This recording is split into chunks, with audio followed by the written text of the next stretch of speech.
Myself Dr. Devesh Goyal and consultant medical oncologist and hemato-oncologist, Fortis Hospital, Jaipur. आज हम cancer के बारे में बताना चाहेंगे कि कैंसर क्या है, कैंसर क्यों फैल रहा है और कैंसर के बचाव एंड कैंसर के ट्रीटमेंट, कैंसर के उपचार संबंधित जानकारियां हम देना चाहेंगे। कैंसर है क्या? कैंसर एक तरह से जो कोशिकाओं का अनियंत्रित रूप से वृद्धि होना, इसको कैंसर बोलते हैं। इसको कैंसर अनियमित एवं अनियंत्रित तरीके से सेल्स की ग्रोथ होने को कैंसर बोलते हैं। ये शरीर के किसी भी भाग में हो सकता है, जैसे मुंह के अंदर का कैंसर, गले के अंदर कैंसर, गले की गांठों का कैंसर, लंग्स का, फेफड़ों का कैंसर, एज वेल एज आंतों का कैंसर, प्रोस्टेट का कैंसर एंड गर्भाशय, अंडाशय, सभी अंगों में ये कैंसर हो सकता है। कैंसर होने के कारण क्या क्या हैं? कैंसर होने के मेन जो मुख्य कारण है उसमें आनुवंशिक कारण हो सकते हैं या किसी चीज़ की लत या व्यसन, जैसे तंबाकू, शराब, इस तरह की लत यदि जल्दी से उनको सेवन और लंबे समय तक सेवन किया जाए तो इसकी वजह से कैंसर्स बढ़ रहे हैं। आनुवंशिक कारणों में कैंसर ये माता और पिता से बच्चों में आने के ज़्यादा उम्मीदें होती हैं, जैसे ब्रेस्ट कैंसर यदि माता को हो तो उनके आने वाली पीढ़ी में होने वाले चांस 5 to 10% होते हैं। ऐसे ही प्रोस्टेट कैंसर, आंतों के कैंसर, ये कम उम्र में आने के चांस होते हैं। आनुवंशिक कारणों में जो आनुवंशिक कारण होते हैं वो कैंसर मेनली जो जीन में हमारी बॉडी में जो होते हैं उनको डिफेक्ट्स की वजह से ये आनुवंशिक तरह के कैंसर होते हैं। जैसे ब्रेस्ट कैंसर में ब्रैका जीन म्यूटेशन होना, कोलोन कैंसर में MSH, MSH1, MLH gene mutation होना, इस तरह के कारण से हम यदि वो जीन का डिटेक्शन मालूम किया जाए तो हमें उन कारणों का मालूम चलता है।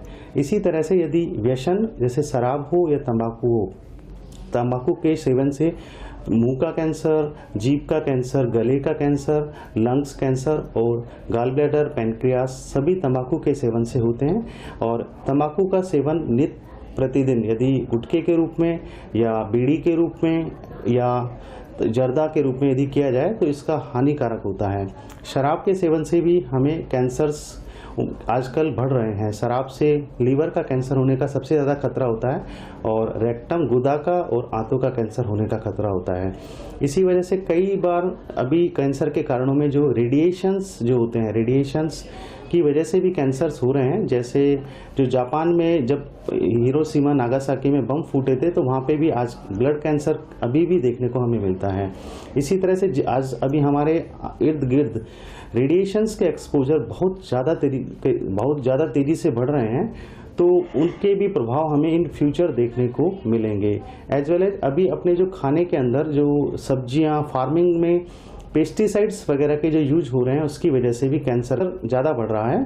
पेस्टिसाइड्स के उपयोग से भी अभी हमें कैंसर्स बढ़ रहा है। अभी इन दिनों पंजाब, बठिंडा वगैरह में जो केसेस, पंजाब हरियाणा में केसेस, इन जगहों पर फार्मिंग खेती ज़्यादा है और इधर पेस्टिसाइड्स का यूज ज़्यादा हो रहा है, तो वहाँ पे हमें कैंसर्स के केस बहुत ज़्यादा देखने को मिल रहे हैं। तो कैंसर के कारणों में अभी इन दिनों में जो मोटापा है वो भी एक कैंसर्स के मोटापा, हमारी जो डाइट्स है, डाइट्स में हम लो हेल्दी डाइट्स, जंक फूड्स और नॉन वेजिटेरियन डाइट्स का जो ज़्यादा से ज़्यादा यूज कर रहे हैं उनमें भी कैंसर्स की बढ़ने की बहुत ज़्यादा संभावनाएं होती हैं। इन तरह के कैंसर्स में आंतों का कैंसर, प्रोस्टेट का कैंसर एज वेल एज फेफड़ों का कैंसर होने की संभावनाएं बहुत ज़्यादा हैं। इस तरह के में यदि कैंसर होने का मालूम किस तरह से चलता है, उनके लक्षणों में सबसे पहले यदि मुंह में या मुंह का कैंसर होने पे मुंह में कोई अल्सर या मुंह में कोई जीभ पर कोई गांठ या खाना निगलने में कोई दिक्कत हो रही हो तो हमें वो सिम्टम्स मालूम करके डॉक्टर से इमीडिएटली संपर्क करना चाहिए।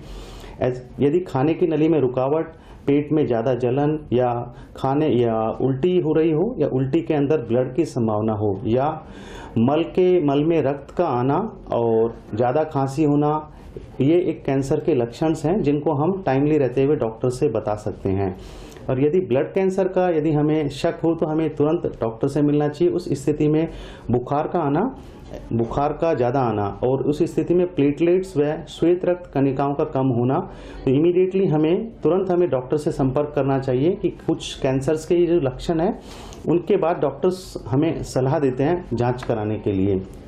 तो ये कैंसर्स के लक्षण हैं जिनके अकॉर्डिंग हम प्लान, जिनके अकॉर्डिंग हम ये इनका जो इन्वेस्टिगेशंस हैं, जो इनके निदान के लिए हम जांचें करानी चाहिए। जैसे यदि ब्लड कैंसर का हमें शक हो तो सीबीसी कराते हैं, खाने की नली में हो तो हम लोकल एग्जामिनेशन एंड बायोप्सी के थ्रू कैंसर्स का मालूम करते हैं। सर्वाइकल कैंसर की सिचुएशंस में हमें यदि अत्यधिक सफ़ेद पानी आने की शिकायत होना और अत्यधिक मासिक आना या इस तरह की कोई शिकायत महिलाओं में हो या स्तन में गांठ होना तो हमें तुरंत संपर्क करना चाहिए डॉक्टर से। तो ये कैंसर्स के लक्षण हैं जिनका यदि हमें कुछ मालूम चले तो हमें डॉक्टर से इमीडिएटली संपर्क करना चाहिए। इसके बाद हमें निदान के लिए इनका कुछ जांचें होती हैं जिसके द्वारा कैंसर्स का मालूम किया जा सकता है कि कैंसर्स के लिए हम जो ये जांचें होती हैं उनमें ब्लड इन्वेस्टिगेशन, जैसे उसमें हीमोग्लोबिन, टोटल श्वेत रक्त कणिकाएं, प्लेटलेट्स, ये किडनी के function test, liver function test, as well as imagings में हम एक्सरेज के थ्रू, सीटी स्कैन एंड अभी जो यदि हमें आंतों का ये कैंसर्स हो तो उसमें एंडोस्कोपी भी हमें हेल्प करती है। तो इस तरह से हम कैंसर्स की जांचों के बाद ही हम और उसके बाद हमें उसका बायोप्सी करके ही उनकी जांच का कंफर्म कर सकते हैं कि ये कैंसर्स है या नहीं है। कैंसर्स का पता लगने के बाद हमें उसका स्टेजिंग जो होता है कि किस स्टेज में कैंसर है, यदि first stage, second, third and fourth stage decide करना होता है। उसके अकॉर्डिंग आफ्टर स्टेज यदि हमें डिसाइड हो जाता है तो उसके बाद हम ट्रीटमेंट का डिसीजन लेते हैं कि ट्रीटमेंट को हमें स्टेज के अकॉर्डिंग ही ट्रीटमेंट को डिसाइड किया जाता है। तो ट्रीटमेंट, कैंसर्स के जो ट्रीटमेंट्स आने वाले अभी हमारे पास उपलब्ध है उसमें तीनों तरह के medical, surgical and radiational therapy जो इसमें कैंसर्स के ट्रीटमेंट के लिए कारगर है। यदि हम इनिशियल स्टेज में है तो हम उसको सर्जरी के द्वारा निदान किया जा सकता है। जैसे स्तन कैंसर में कोई गांठ होने पर हमें मालूम चलने पर हम उस गांठ को रिमूव करा सकते हैं या पूरे के पूरे स्तन को हम रिमूव करा सकते हैं। कोलोन का कैंसर होने, आंतों का कैंसर होने पर उस भाग को हटाकर और बचे हुए भाग को जोड़ दिया जाता है। इस तरह से हम अर्ली स्टेज में ये सर्जरीज कर सकते हैं। इसी तरह से गुदा कैंसर में यदि प्रोस्टेट का कैंसर हो तो प्रोस्टेट को रिमूव कर दिया जाता है। तो इस तरह से सर्जिकल थेरेपी जहाँ जहाँ हमें कैंसर्स इनिशियल स्टेज में है, यदि वो फैला हुआ नहीं है तो हम उन्हें सर्जरी से भी कंट्रोल कर सकते हैं। मेडिकल के लिए हमें मेडिकल जो ट्रीटमेंट है, मेडिकल जो कीमोथेरेपी जिन्हें बोलते हैं, ये भी एक कारगर है। इसमें अभी हमारे पास कीमोथेरेपी के इंजेक्शंस, कीमोथेरेपी की गोलीज के रूप में अभी ये ट्रीटमेंट अवेलेबल है। यदि पेशेंट्स इनिशियल स्टेज में है और यदि सर्जरी के बाद हमें कीमोथेरेपी देना है तो हम देते हैं। और एज वेल एज हम उसके बाद जो कुछ कंडीशंस में होता है जहां सर्जरी पॉसिबल नहीं होती है, सर्जरी संभव नहीं है, वहां पे दवाओं के द्वारा कैंसर को कंट्रोल में किया जाता है, कैंसर की सेल्स को कंट्रोल किया जाता है ताकि कैंसर आगे ना बढ़े। इसी क्रम में एक रेडिएशनल टेक्निक्स भी हैं जिसके द्वारा भी कैंसर को कंट्रोल किया जाता है। जैसे मुंह के कैंसर्स में रेडिएशन आफ्टर ये सर्जरीज के, ये सर्जरी ऑपरेशन के बाद में रेडिएशन देना जरूरी होता है ताकि कैंसर्स की सेल आगे इन फ्यूचर में वो बढ़े नहीं। तो इस तरह से तीनों टेक्निक से कैंसर्स का इलाज किया जाता है। कैंसर्स का इलाज medical, radiational as well as surgical, तीनों ही टेक्निक्स अभी हमारे यहाँ पर उपलब्ध है और इसके द्वारा हम कैंसर्स की सेल्स को कंट्रोल करते हैं ताकि पेशेंट्स को इन फ्यूचर कैंसर सेल्स की ग्रोथ ना हो, कैंसर्स कंट्रोल में रहे और पेशेंट्स का जो क्वालिटी ऑफ लाइफ रहता है वो इम्प्रूव हो, पेशेंट्स अपनी रूटीन एक्टिविटी डेली कर सके, डेली एवं स्वयं कर सके। इस वजह से कीमोथेरेपी देना सही होता है। एक लास्ट मैं ये कहना चाहूँगा, बच्चों के कैंसर में भी अभी हमें बच्चों में ब्लड कैंसर की संभावनाएं होती हैं। बच्चों में जो कैंसर्स होते हैं, ब्लड कैंसर, किडनी का कैंसर और न्यूरोब्लास्टोमा की जो गांठें होती है, एड्रिनल कैंसर जो होता है बच्चों में, और एक रेटाइना का कैंसर जो होता है, जो रेटाइनोब्लास्टोमा बोलते हैं, उनके चांस होते हैं। यदि बच्चों में ब्लड कैंसर की संभावना होती है तो उनमें बच्चों में बुखार आना और चकते पड़ना, खून ये सफ़ेद ये लाल लाल चकते पड़ना, और इस स्थिति में हमें इमीडिएटली सीबीसी कराना चाहिए।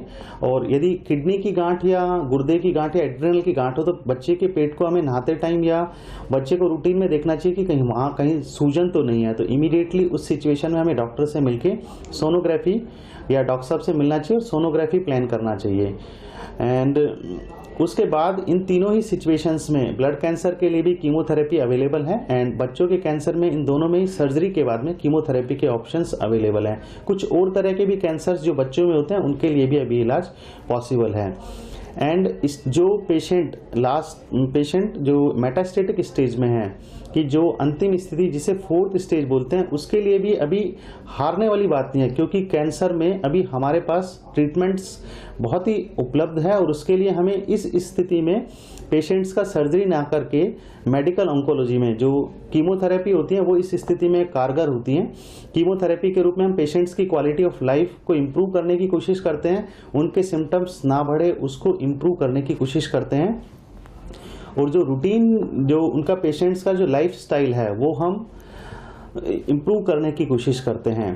कैंसर्स के बचाव के लिए प्रिवेंशन तो योगा एवं योग, नियमित व्यायाम एंड डाइट कंट्रोल्स, इसमें जंक फूड्स नहीं खाना, रूटीनली हेल्दी डाइट लेना, vegetables, green vegetables as well as dry fruits patients ले सकता है।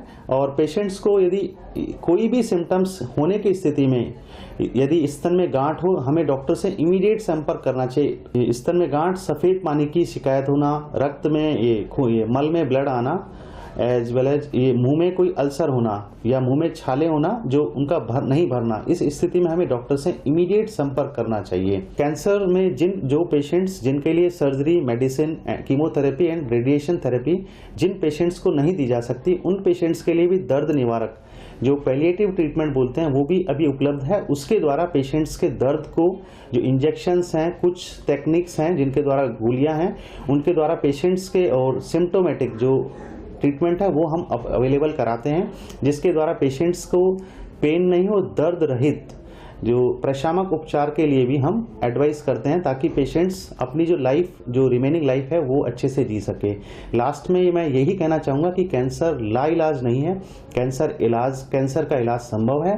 कैंसर पे अब इस समय हम बहुत आगे जा चुके हैं, इसमें शोध जो नवीन तकनीक्स हैं वो दिन प्रतिदिन बढ़ती जा रही हैं, जिससे कैंसर्स के जो इलाज हैं उनमें हमने टोटल क्योर, कुछ पेशेंट्स में हम उनका जो समय है वो हम बढ़ाने की कोशिश करते हैं, और उनकी जो क्वालिटी ऑफ लाइफ है, जो उनका अच्छा जीवन है वो चलता रहे, उसी पे हमारा फोकस है। और लास्ट में मैं यही कहना चाहूँगा कि आपके दिमाग से निकाल लें कि कैंसर लाइलाज नहीं है, कैंसर का इलाज संभव है।